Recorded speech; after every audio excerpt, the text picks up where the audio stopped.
AEW has a massive problem. It's a problem that keeps coming up, yet we don't deal with it. Tony Khan is almost like in this oblivious state, right? And that's what I want to talk about. We're coming out of the Full Gear pay-per-view event, a long event, but that's traditional with AEW pay-per-view events. I'm almost sick and tired of coming on here and ranting about how long these shows are, but I will say this. This is not an anti-AEW speech. It's not an anti-AEW video. I simply want the promotion to do better. But I think that there's a glaring problem in which Tony Khan needs to address with his promotion, with his product, because I think it's actually doing a disservice to him. Now, World's End is going to be coming up. And I think as we head into World's End, I also think that we put an end to something that AEW is not only doing on a consistent basis, they're doubling down and doing more of. Tony Khan likes to book a variety show for his fans. He likes to give you every type of style that is out there, and I appreciate that. But I would also say that there is a reliance on violence. There's a reliance on blood, and it's starting to really dissipate. It's starting to lack the ROI in which AEW and Tony Khan once got by doing such tactics. Case in point was Full Gear. So I'm covering it, and I'm doing play-by-play, I'm doing my articles, and I noticed something. The fan reaction to two ridiculous spots or ideas or weapons, they're not there anymore. Now, AEW did two things that used to get a shock, an awe, a response from the crowd. They're no longer getting it because it's such a preposterous idea.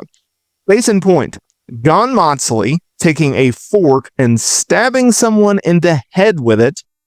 Okay, well, that's starting to not get the same amount of return. So what does he do? He starts to stab the nipple of Kyle O'Reilly during their Full Gear match. Okay, that got a response, but they had to stab another body part, right? They had to start stabbing hands to get a response from people because they're so desensitized in people getting stabbed in the head with a fork.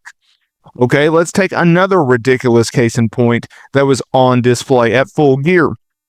Kyle Fletcher's over-reliance of taking a screwdriver and trying to stab someone with it. Okay, so we've seen this spot where he'll actually stab the turnbuckle, right? It's a great visual. Well, now in this match, when he worked Mark Briscoe, he stabbed him in the head multiple times and there was no response, right? They had to literally put the screwdriver upside down in the corner in order to get a response. This is ridiculous. This is professional wrestling. We all know that it's scripted, right? So why are we taking a real life element of I'm going to stab you with a fork, I'm going to stab you with a screwdriver, in which could legitimately kill you? Maybe not the fork, but you get the gist, right? We are taking real life situations. You're putting them in pro wrestling terms. And by doing so, you are desensitizing your fan base when you do these shock and awe moments because you do them so often and you are so reliant on that. And also, I think there is a large portion of the fan base, including myself, that when I see the screwdriver spot or I see a fork spot, I roll my eyes. This is not the reason that I got into professional wrestling in terms of covering it or being a fan of it. I also think that, well, yes, there is a fan base out there that absolutely would love for someone to get sliced completely open and their kidney removed and chunked up the ramp. I also don't think that is for a mainstream product. I don't think it will work. I don't think it has ever worked, nor do I think it will. This is a common problem. It's almost as if Tony Khan looks at it, and the reason I put the blame on him is because he's the boss. He's the guy that has the final say. He's the one that can stop things. He can be the one that approves things. I just think that when AEW first launched, it had an identity. And I don't think AEW has an identity anymore because I think they're trying to serve so many different varieties and so many different styles and so many different fan bases. And I also think that they are heavily reliant on the violent, bloody nature and that type of fan base. And I don't think that's sustainable. And I think at a time in which AEW has taken a hit, I also think that they have gotten a lot more goodwill with their fan base, right? Now, just full disclosure, I just bought tickets when they come to Tulsa in January, okay? I bought $150 worth of tickets. I've bought tickets before to AEW shows. I have bought every single AEW pay-per-view there. I have covered all of their events. So this is not an anti-AEW. I want AEW to succeed. I just don't think the blood and guts nature of it is going to work. I think that AEW has a lot of positives in which you can shine upon. You can look at the talent and the roster, which in my opinion, from an athletic in-ring technical wrestling prowess, right, or a skill set, I think AEW has the best pure in-ring worker talent in the business. Now, that's not to say that they have more star power than WWE. That's simply not the case. And I think if you're a realist, you will see that, right? You can't put anyone on that AEW roster, male or female, that is a bigger star than John Cena, CM Punk, Cody Rhodes, Roman Reigns. You just can't, right? I could make the argument Rhea Ripley.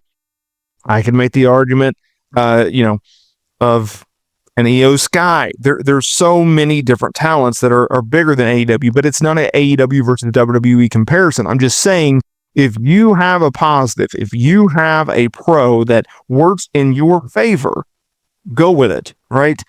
AEW should do literally everything opposite of WWE possible.